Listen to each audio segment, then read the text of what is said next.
So welcome to this episode of preventing, avoiding, and resolving conflict when it comes to scams and ID theft. And today, what we're going to be focusing on is elder abuse. And in order for us to get that message across, we're going to be addressing you, the audience, directly.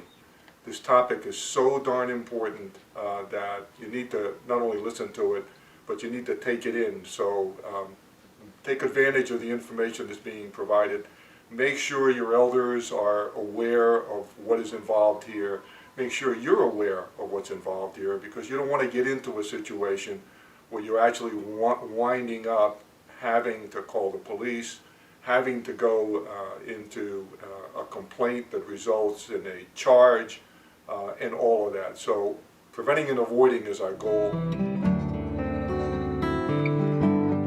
And I'm extremely pleased to have Scott Spallina. Hey, thank you very much for having me. I appreciate the opportunity to, like you say, raise awareness about elder abuse. And so let me give you a little bit of a background on Scott. Scott is one of those people who must love pain. He's been in the prosecutor's office for over 18 years. Yes.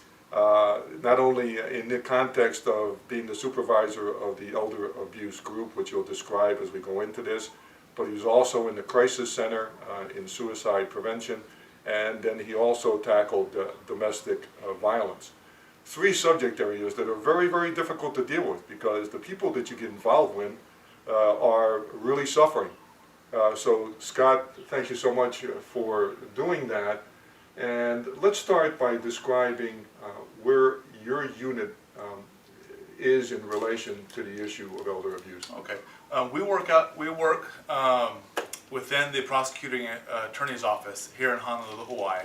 So we handle all criminal cases where the victims are 60 years of age or older.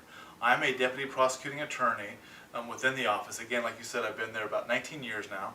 And I prosecute cases, but also when I set up the unit back in 2008, I wanted to go out to the public and raise awareness, like you said, educate people about elder abuse.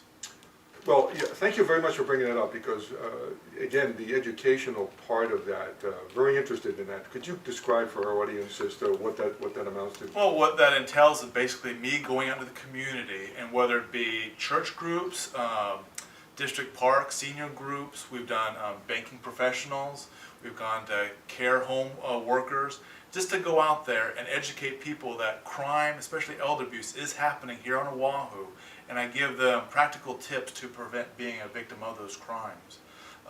We've gone all over the island, like I say. We do it on the weekends, evenings, or during work days, obviously free of charge, and with a primary focus of, again, raising awareness. A lot of people don't think, when they think of elder abuse, they think, oh, that's a mainland crime. That's happening on the mainland.